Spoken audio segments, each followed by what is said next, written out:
Hello, everybody. This is Peter Joseph, July 31st, 2011. I want to take a moment to respond to this 60 Minutes Brooklyn College edition news piece that was put out by a student named Daniel Allen under the guidance of some individuals from 60 Minutes.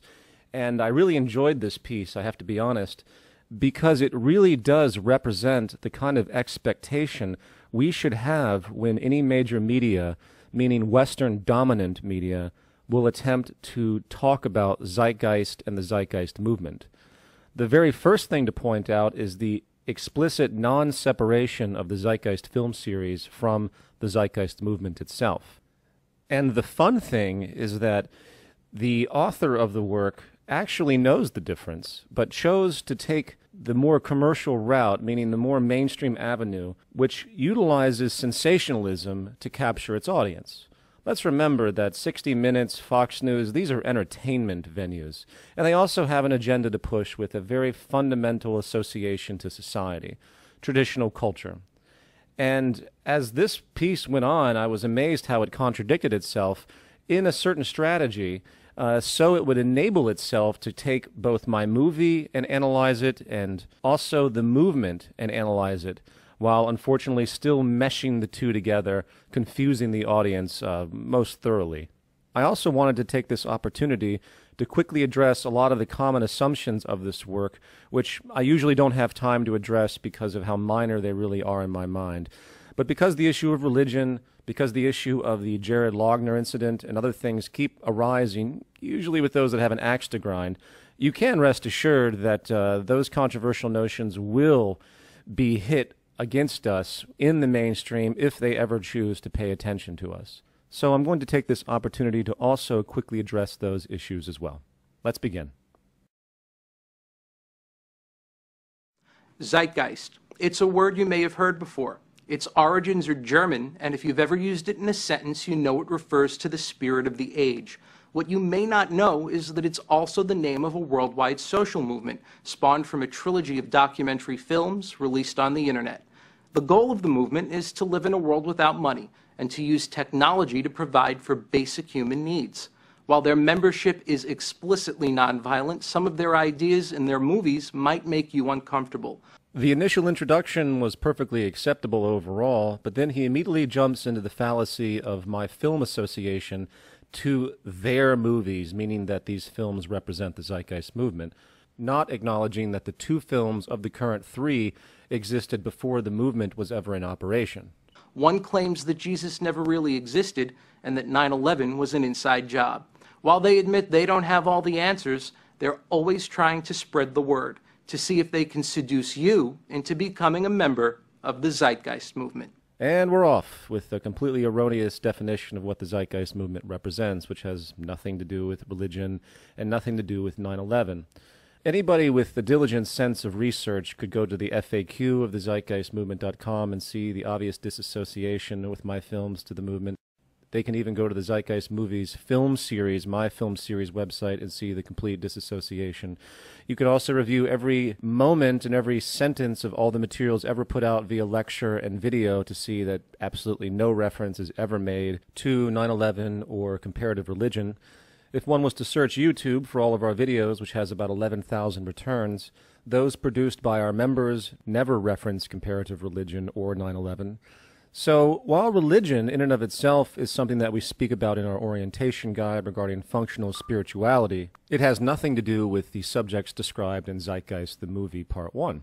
The reason the word Zeitgeist is used is because of its actual definition. The Zeitgeist movement means we are interested in changing the very cultural climate that seems to be destroying us. And that has to do with a lot of different interwoven notions about what people believe and why and how they relate to the planet, etc. It's like saying that the Zeitgeist movement, because of its name association, relates to Google's Zeitgeist, which of course is untrue as well. We wanted to meet some of the estimated 500,000 worldwide Zeitgeisters, and we started with their New York City chapter. While the group spends their Sundays in the park, it's actually not their most effective recruitment tool. Putting their message online is what's transformed them into a global phenomenon. Would-be followers can visit their website and download 3 films that bear the group's name for free.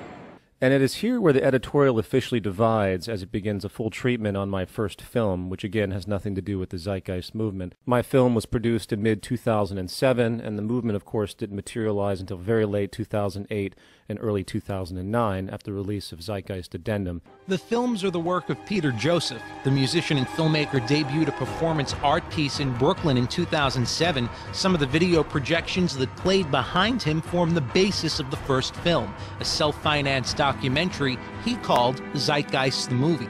He was not available to speak with us in person, but in this 2010 interview, he details the movement's earliest days. He details the movement's earliest days. It's very interesting, again, how the lines are crossed and blurred. The movement was an experimental concept after Zeitgeist Addendum, which is talked about, but anyone watching this would assume that Zeitgeist the movie had an intent for such a thing.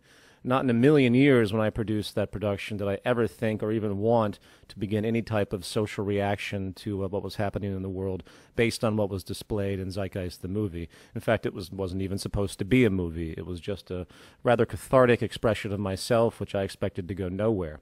What happened completely blew my mind. According to Joseph, popularity of the movie grew far quicker than he anticipated, and it's not hard to see why. The film is based on three very provocative claims. The first is that Jesus Christ never really existed. And then begins a rather long exposition of the first film. The final claim put forward in the movie is that the root of all evil in the world is money. Actually, no. Zeitgeist the movie Part 3 had nothing to do with the inherent problems with the monetary system as the, quote, root of all evil. It simply pointed out how money was used, how power and profit was gained through various forms of social manipulation, the central bank as a private bank cartel, the wars that are utilized as admitted by General Smedley D. Butler of World War I for industrial profit gain, and all the shenanigans that go along with that, really, which is common knowledge to most people that are paying any attention whatsoever. It wasn't until the second and third film that a deconstruction of the monetary market system was presented. And this perspective of economics as a distortion of intent, as a producer of tremendous inefficiency, is explicitly different than what was communicated in Zeitgeist the Movie Part 3. Based here in Lower Manhattan, the financial sector was just one of the three targets set in the sights of the first Zeitgeist movie. Since its release, it's caused quite a stir, with several websites springing up in an attempt to debunk the film, which has proved to be no easy task. However, one academic expert who knows her way around conspiracy theories says the Zeitgeist movie may be nothing more than a little bit of bull. I thought this editorial was about the Zeitgeist movement, not my personal film series. And this, of course, gives way to more conflation and distortion, which I'll comment on as we go along. So I would say it's a grand conspiracy theory linking three previous strands of conspiracy. I don't know who this woman is or what grand conspiracy theory she's talking about, but speaking as a filmmaker for a moment, unrelated to the movement, the first film talks about comparative religion, how it developed over time as origin, and how the political establishments would utilize religions for their own betterment. The second part is simply looking at 9/11 from a different angle. The government story is indeed a conspiracy theory, though no one will refer to the 9/11 Commission report as a conspiracy theory commission report. And the third part is simply about different elements of corruption that have existed in the history of the United States, with no grand conspiracy element to be found. From her research, she defined conspiracy theories as simple ways to make sense of complicated circumstances, and sees why the first movie has been such a powerful recruitment tool. Well, first of all the people I've met in the movement, very, very rarely does anyone say, I'm in the movement because of the first movie.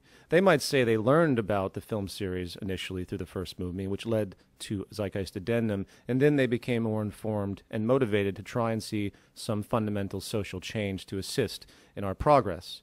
So the idea that this is a recruitment tool explicitly is extremely misleading. However, I do agree that many people out there turn to very simplistic forms of causality, some will call it conspiracy theories, in order to explain complex events. There are a lot of people today, such as in the Alex Jones camps and many others, that see the entire world as being pulled through strings, and there's no causality in and of itself, it's just a bunch of groups. For instance, rather than seeing the causality of the monetary system, the pyramid scheme of debt, the historical origins of the development of the system, and how it's basically a self-destructive cancer influencing the motivations of the population as a structural basis, It's much easier to say, oh, there's just some ruling, banking, New World Order elite that's rigging everything and they want to take down everything for some purpose, and that everything is calculated by some hidden group. And that is, of course, an idiotic way to view the world and is far from reality. It would make the movie more authoritative if they didn't take these leaps from the undeniable to the unbelievable. But it also would make it less compelling. I mean, I think part of the reason that so many people have watched it and been taken in by it is because it is proposing this grand theory that explains everything. Once again, as the filmmaker, I have no idea what the hell that's supposed to mean. I suppose some could look at the entire film series, which I doubt she's even seen, and could say that, well, since we focus on money as a root of many social problems, that's the root of everything, and that's actually not what we're saying. We're just analyzing what the most important problem is and trying to find a resolution for it. As far as the film itself, which she derails, there is a 220-page companion guide with thousands of sources that goes into extreme detail that has been unrefuted on the internet with all the people that claim to have debunked this movie. It is quite possibly the most sourced film in history. And with all due respect, I don't have time to engage the naysayers anymore because it's so exhausting and there's so many of them, and the religious right or these super jingoistic patriots. But if I had the opportunity, I could debate anybody into a fetal position on these issues. I'm that confident in the integrity of Zeitgeist the movie. The group has chapters in all 50 states and 49 countries around the world. Their message has taken root in countries as far away as Macedonia and Mongolia. We've been told that there are upwards of 500,000 people possibly following the movement, talking about upwards of millions of hits online on the movie. Historically, where does that fit in terms of the size of other movements? Well, if that's true, then it is definitely the largest movement in history. I'm not sure, though, that it's true. I don't know if you can really measure the numbers of adherents to this kind of movement. What movement are you referring to, lady? Do you even know anything about what the Zeitgeist movement represents? If you think the Zeitgeist movement runs around yelling about Jesus not existing, or banking cartels, or false flag terrorism, then you obviously know nothing about the movement. So this whole little biased kind of questioning is displaced because it's utterly ignorant. And it's very sad to see this even included in this report. Despite the first movie's online success, the movement's members were quick to divorce themselves and the rest of the movement from the very film that started it all. Well, to be clear, the first film has nothing to do whatsoever with the Zeitgeist movement. It was a production by the creator Peter Joseph to express his point of view on specific topics. You know, it's obvious this interview took place before this production was created. So why did the author choose to spend so much time on the first film and its controversy? So coming back to my original point, the sensationalism associated with this type of thing always creates a distortion because he really wants to speak about the first film knowing how famous it is and then conflate it with the movement. And of course, there's the reality that most of the major press that the movement has received has never made these conflations. The Huffington Post and New York Times reviews of Z-Day, our annual event to promote the Zeitgeist movement and its ideas, the Russia Today interviews and expositions they did on the movement and myself, along with many, many other reports, none of them take this time to conflate the two issues because anyone who takes, again, a moment to research it sees the obvious difference. We don't go to the first film and really use what the first film says to do advocacy work. Instead, the group relies on the ideas of this man, inventor and designer Jacques Fresco. He's the founder of the Venus Project, which he runs from a compound located in Venus, Florida. Even though Fresco parted ways with the movement in April 2011, his idea of a resource-based economy was the focus of Peter Joseph's second film, Zeitgeist Addendum. Members of the movement say this was the key film that gave rise to the Zeitgeist movement. And finally, a linear causality is honestly denoted with respect to the introduction of Zeitgeist Addendum and Jacques Fresco to the world. The Venus Project proposes that technocrats using supercomputers, not politicians or religious leaders, would be in charge of controlling resources. Whoa, whoa, whoa. I'm not quite sure where to begin correcting that statement on behalf of the Venus Project. Obviously, supercomputers sounds very science fiction.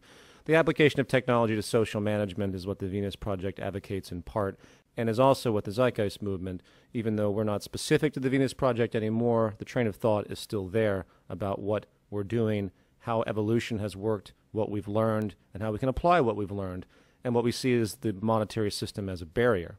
Also, the term technocrats has a very limited historical definition because of the organization technocracy, which isn't exactly the same, and this poses another layer of confusion. Thinking about a scientific approach to feed and clothe everyone on the planet is a very logical concept, and it isn't related to technocracy explicitly, even though there might be some overlap. Another viewer attracted to an alternative to the monetary system was Jared Loughner, the young man who shot Arizona Congresswoman Gabrielle Giffords. According to high school friends, Loughner became obsessed with the film. I really think that this Zeitgeist documentary had a profound impact upon Jared Loughner's mindset. The first thing to point out is that this individual being questioned is admitted to have not seen Jared in 2 years prior. Eventually, Jared's bizarre behavior drove Osler away. That was 2 years ago. Yet ABC pretends like Jared was watching my movie and then grabbed his gun and ran outside and did what he did. Instead, he points to this online documentary series called Zeitgeist as the gas on Loughner's fire. Now, given the admitted time lapse here, Zeitgeist Addendum, which actually introduced the concept of an alternative to the monetary system, didn't occur until its premiere in October of 2008, with the movement not taking hold until many months later in early 2009. So this conflation with the entire film series and eventually the movement is erroneous, making this statement false. Another viewer attracted to an alternative to the monetary system was Jared Loughner. Zeitgeist the movie once again had nothing to do with an alternative to the monetary system. Not to mention this conflation with the movement in this sentence from ABC. It's a documentary movement that rails on currency-based economics. What the hell is a documentary movement? Not to mention that the first film that they're showing clips of really doesn't rail once again on currency-based economics. So you can see this interest to conflate and combine, and I feel on a certain part of the editorialists at ABC, this was deliberate because of their bias against the film series and eventually their bias against the movement. And I found it quite interesting that this came out just 2 weeks before the release of Zeitgeist Moving Forward. I guarantee you that if Zach had referenced, say, a movie by Michael Moore or something to that effect, ABC would have never have made such an erroneous association and run with it. If anyone here would like to read more about my personal response and thoughts about this issue, please Google Peter Joseph public statement on Tucson shootings or something to that effect, and you will find my public statement pointing out the erroneous concept in and of itself that such a film or any film can really be the cause of such horrific actions. And what might surprise you, Lorenzo Segarra is Mr. Kill Money. He's told us he's worked for New York Life Insurance, insurance giant AIG, and Capital One Bank. Now, I did very much like how Dr. Kill Money, as he's called, was shown in sort of a dark light at the beginning of this editorial, and then as a positive and intelligent individual he is at the end. And the rest of the program actually is very positive and supportive. So I'm going to end this analysis now, but I want to conclude by saying that if the mainstream media does take hold, meaning the Western dominant powers, this is exactly the kind of rhetoric you can expect in a much less positive light, of course. They will hold on to the first film. They will hold on to Jared Loughner. They will hold on to anything they can find as an erroneous yet prima facie association to avoid the actual arguments that the movement presents, which is a failing social system and the need to do something different. So in conclusion, I want to thank Daniel Allen for taking the energy to do this from Brooklyn College and enabling really a tremendously good thought exercise and really a prophetic view of what we can expect once again from the mainstream media. A worldwide community based on one simple idea. We all need to kill money before money kills us.